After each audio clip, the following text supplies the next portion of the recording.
कहानी है दो बच्चों की जो एक गांव में रहते थे। उनमें से एक 6 साल का था और एक 10 साल का। दोनों बहुत अच्छे दोस्त थे। दोनों हमेशा साथ साथ रहते, साथ साथ खेलते, साथ साथ खाते पीते, साथ साथ नहाते धोते। तो एक दिन वो दोनों गांव से थोड़ा दूर निकले और खेलते खेलते उनमें से जो बड़ा बच्चा था 10 साल वाला, वो एक कुएं में गिर गया और जोर जोर से चीखने चिल्लाने लग गया क्योंकि उसको तैरना नहीं आता था। अब जो दूसरा बच्चा था छोटा सा 6 साल का, उसने अपने आसपास में देखा और उसको कोई नजर नहीं आया, उसको कोई नहीं दिखा जिसको कि वो बुला सके हेल्प के लिए। और फिर उसकी नजर पड़ी एक बाल्टी पे जिसमें एक रस्सी बंधी हुई थी।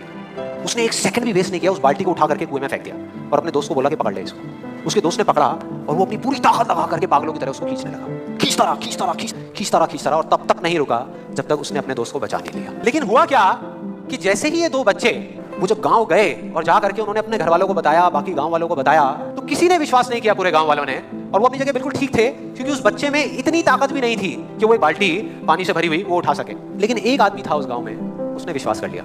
उनको सब रहीम चाचा कहते थे, उस गांव के सबसे समझदार बुजुर्गों में से एक। और सबको लगा कि यार ये कह रहे हैं तो जरूर कोई ना कोई बात होगी, कोई ना कोई वजह होगी जिस वजह से ऐसा कह रहे हैं। और फिर सारे गांव वाले इकट्ठे होकर के उनके पास में गए और जाकर के बोले कि ऐसा कैसे हो सकता है। फिर कुछ देर बाद वो बोले कि सवाल ये नहीं है कि वो छोटा सा बच्चा ये कैसे कर पाया, सवाल ये है कि वो ये क्यों कर पाया। और बोले इसका सिर्फ एक जवाब है, सिर्फ एक, कि जिस वक्त उस बच्चे ने ये किया उस टाइम पे उस जगह पर दूर दूर तक कोई नहीं था उस बच्चे को ये बताने वाला कि तू ये नहीं कर सकता।